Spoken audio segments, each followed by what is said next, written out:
Hey guys, welcome back to the channel. In today's tutorial, I'm going to show you how we can turn on notification on Google Chat.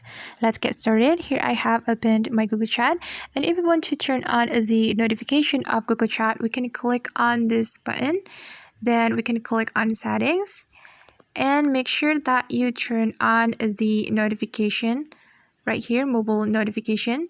You can click on this toggle button to turn on the notification.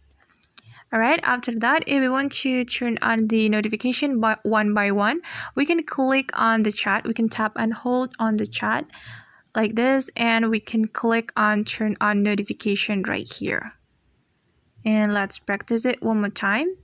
Just tap and hold on the chat and click on turn on notification.